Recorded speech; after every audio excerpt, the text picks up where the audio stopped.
Hey guys, Cameron here with Emerson Property Management. Every week I bring you tools, tactics, strategies, lessons I've learned, things that helped me build up a sizable rental portfolio in about 2 years and now manage that portfolio. Today, guys, I want to talk to you about side hustles. So that's how Emerson started, right? I was side hustling, picking up rental properties and side hustling and then doing property management, and now blew into a full-time business. I thought, I was really surprised when I read this article about how many side hustles there are. So I don't know how many, there's about 330 million people in this country. You know, a majority of that's older population. What number do you think, or how many people do you think in the country have side hustles? I was surprised to find out more than 44 million people have side hustles. So what does that tell me? Well, that tells me one thing, that either people's jobs aren't fulfilling, or they're looking to make some extra income. There could be a myriad of reasons on why somebody has a side hustle. I don't know why you guys do. I know why I did. I wanted to get out of the corporate life, work for myself, and build something that, you know, gave me fulfillment. But it's not all sunshine and rainbows. So we got almost 50 million people who are doing a side hustle. And if you guys comment below, tell me why you guys started a side hustle. If you do have a side hustle, I'd be interested to hear what it is. But I think that gives us a big opportunity to think about why we're doing what we're doing. Why are we into a side hustle? Why are we doing that? And guys, I can tell you from experience and from what everybody else says, Gary Vee might be able to work his dick into the dirt. And that's a technical term for work his face off. You know, just continue to grind. And most people can't do that. Most people don't want to do that. They're 20, 30, 40 years old. They got family. They have, you know, a wife and kids, and they've got things they want to do and places they want to see. And it's just not feasible to work 80-hour weeks your whole life. It's just not feasible. And some people might like to do it. I don't know. But what I want to get at is these, for you guys that have side hustles that are trying to develop it into a full-time business, I think it's a fantastic way to get started. It's something like you're 80% more likely to succeed on your side hustle if you do it while you're working. So please do that. Work 9 to 5 and then grind and work on your side hustle in the nights and evenings. Now, you guys might think that that's contradictory to what I was saying, because I'm saying you don't want to work 80-hour weeks for the rest of your life, but I said rest of your life. While you're starting out, you want to work on that. And then at some point transition out of your normal job into your side hustle, make that your full-time deal. So what are the dangers though of becoming full-time and making your side hustle become your real full-time gig? And guys, there's no boss.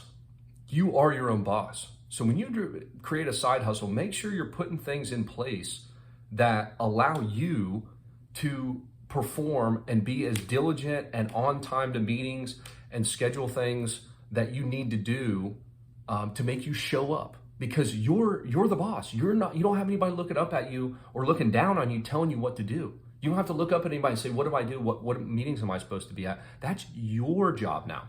You have to be the one to do that. So if you're not a really good self-starter and you're one of those 50 million people that's got a side hustle, it'll be fine now because you've got your full-time job that's compensating your business. And most businesses, 90% of businesses, when they start out, they don't make any money. So you have to pull from somewhere.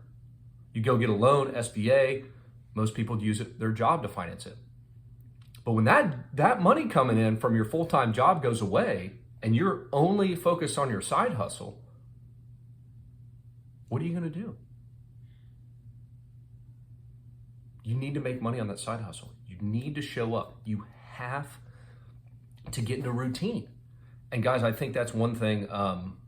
Like I said, I'll put a link to this article down below, but I read through this and I was just, I think it's fantastic. It's a great way to earn income. It's a great way to make sure that you're not being tied down to a job. And who knows, we're, at the time of this recording, it's August of 2021, and we had a lot of people who were laid off and a lot of job openings, but people had to transfer careers throughout the COVID madness. And I think it's very wise to have not rely on one source of income. Now, I think it's bullshit when they talk about millionaires have 7 sources of income. I think that's nonsense. You focus on one, your job, become good at it, and then take that money and put it into a side hustle. And all I want to say about this, or the big message is, Guys, if you really want to make your side hustle, some people want to do it as a hobby, and that's totally fine. They just want to do it nights, weekends, when they're free, and not turn it into a full-time deal. But if you want to turn your side hustle into a full-time deal, my biggest thing would be to tell you, please, please, please think about how you're going to show up when you don't have your job, when you don't have a boss telling you what to do. I think that has hurt more people than anything else. It's just hard. It's easy to show up when you know your boss is gonna chew your ass. It's a little bit harder to show up when you go, if I get out of bed today or don't, it's not a big deal. Nobody's gonna be on my ass. I don't have to be accountable. Last thing I'm gonna leave you with that, David Goggins talks about lying to yourself.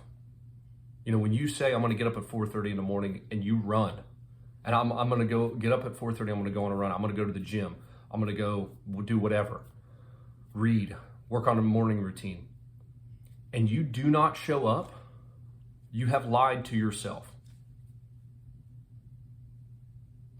Who gives a shit?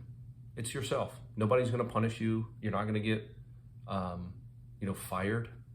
But if you had an appointment with a friend, a family member, and you had to show up, you would. You don't want to let them down. Now, I'm not saying every single time, 100% of the time you're going to show up, but you would feel bad letting that person down.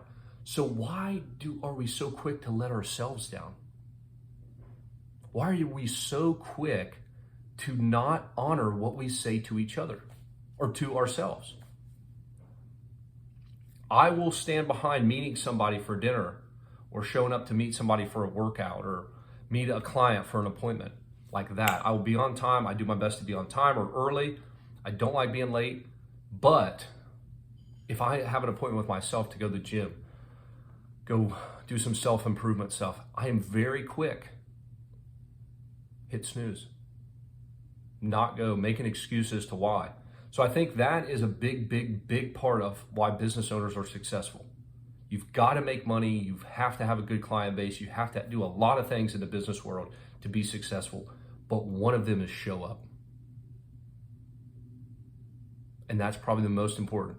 You miss 100% of shots you don't take, right? Wayne Gretzky says. And that's just, you cannot close the deal if you don't show up. You can't do that. You can't be successful. You don't have an opportunity. You're not giving yourself an opportunity to do it. So the two things out of this video, be dedicated to yourself. Make sure that if you say, I'm setting that alarm at 4:30, 5:30 in the morning, whatever, to get up and do something, act as though you're setting that appointment with somebody else, with a dear friend, family member, boss, colleague, whatever, to make yourself get out of bed to do that. Hold yourself, accountability to yourself, more than you do other people. I think that's the biggest thing, guys. Okay, I blabbled on enough. Babbled on enough. Hope that was helpful. If it was, let me know. If it wasn't, let me know. I hope all of you doing the side business, side hustle thing, buying some rental properties, doing property management, whatever you're doing, I hope it's successful. If you guys give me a comment, let me know if you got any feedback on this. You like it, you don't like it, and I'll see you all next week. Thanks.